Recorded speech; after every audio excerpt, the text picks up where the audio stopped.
Jett Diamond had always experienced great success with women.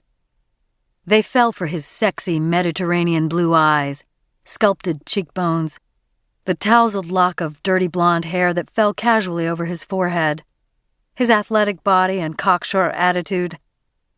Jett took full advantage of his appealing looks. Getting women had never been a problem. Getting rid of them was the hassle. They came, they stayed, they wanted more, when all he wanted was for them to quietly remove themselves from his apartment without turning into hysterical wrecks. Gianna did not turn into a hysterical wreck when he informed her he had to leave for New York. Gianna was an Italian supermodel, edgy and assured. She was quite confident he'd be back before she even missed him. Jett had arrived in Italy 3 years ago. At the time, he was broke, a recovering alcoholic, and a druggie.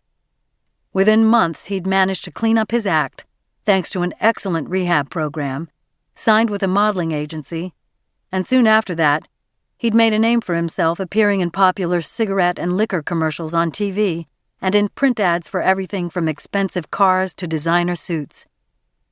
The camera captured his particular brand of sexiness, combined with a lazy insouciance that made him a big hit. Italian women responded to his bad boy good looks with great enthusiasm. Being a male model was hardly considered the most masculine career in the world, but it was one that enabled him to support himself in a decent fashion and not have to beg for handouts from his tight-fisted billionaire father or 2 half-brothers. When Jett had moved to Italy, he distanced himself from all of them, which was a good thing. Nobody connected him to the Diamond family, especially as he only used his first name, Jett, an American model in Milan. Anonymous was the way to go. Gianna drove him to the airport in her latest acquisition, a gleaming yellow Lamborghini given to her by an ardent admirer. She and Jett enjoyed an open relationship, which suited both of them just fine. Neither of them wished to be tied down. They were both free spirits. Before leaving the apartment, Gianna had given him a world-class blowjob. He'd sat back and enjoyed it. Who wouldn't? With her deliciously full lips and extraordinarily talented tongue, she certainly knew how to leave a man wanting more. Jett didn't love her, but he sure loved what she did to him. As he boarded the plane, he wondered what his father wanted. 3 years, no contact, and now the call from Lady Jane.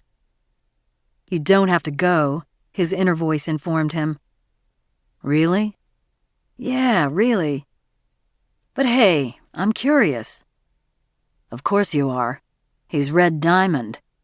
And when he calls, everyone runs, including you." It had been that way all his life. 5-year-old Jett was smart, but not smart enough for his father. The family were gathered in the garden of the farmhouse in Tuscany. His stunning mother, Edie, an ex-model with exquisite bone structure, his 13-year-old half-brother, Chris, making a rare visit, and Red, a man who, even at that young age, Jett regarded as a frightening figure. Jett had climbed up a tree and couldn't get down. Earlier in the day, he'd been forbidden to climb it by a stern-faced nanny.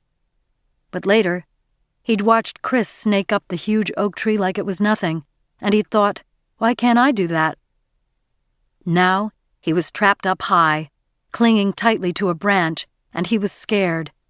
So scared that tears coursed down his cheeks and his sturdy legs were shaking. "Send up one of the guards," Edie pleaded, clutching a martini glass. "Hell no," growled Red. "He got himself up there. Let the little bastard get himself down." "But he could fall," protested Edie, nervously sipping her drink. "Teach the disobedient little asshole a lesson." "He's only 5, Edie pointed out, her delicate hands trembling so hard that the ice in her drink clinked against the side of the glass.